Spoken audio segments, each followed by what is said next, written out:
प्रतिग्रहे स्वादस्यमशीवहि पशूनां श्रीतामजी यदहमस्यदृक्स्त्री भवान् यदा स्त्री तृप्यतिवगुं प्रिये प्रिये एवं भगस्य आदित्यस्य मोमिति आपस्समाभरण यशो यज्ञस्य दक्षिणा प्रजामेकामशमृध्यताम् గోవింద గోవింద మేళం కొట్టి ఆపండి మళ్ళీ వెంటనే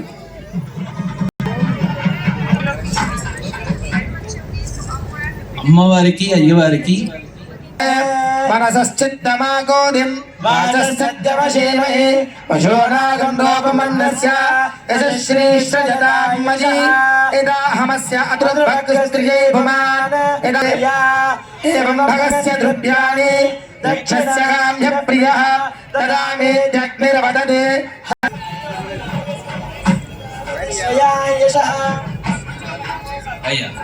ప్రజాపతి స్త్రియాయశః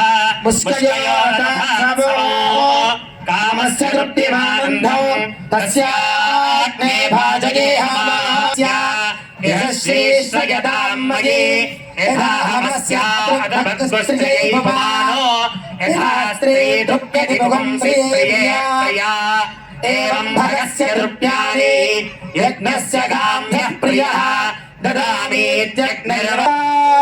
గోవింద రమారమణ గోవింద మేళం ఆపండి మేళం ఆపండి పశవో మే కామస్య మృద్ధం. జయ శ్రీమన్నారాయణ. మన వివాహ సంస్కృతిలో అతి ముఖ్యమైనటువంటి ఘట్టం ఏం చేయాలట అంటే ఈ వివాహం చేసుకునేటువంటిది దాని తలంబ్రాలుగా పోసుకుంటాం.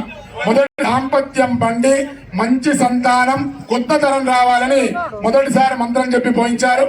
రెండోసారి మంత్రం చెప్పినప్పుడు శ్రియోమే కామస్య మృధ్యతాం అంటే ఈ పుట్టినటువంటి సంతానానికి మంచి బుద్ధులు కలగాలి, సస్యలకు ధనం కలగాలని శ్రియోమే కామస్య మృధ్యతాం అని రెండు కామస్య మృధ్యతాం అంటే సిరి సంపదలు కనుక ఎక్కువైతే కళ్ళు నెత్తికెత్తాయట.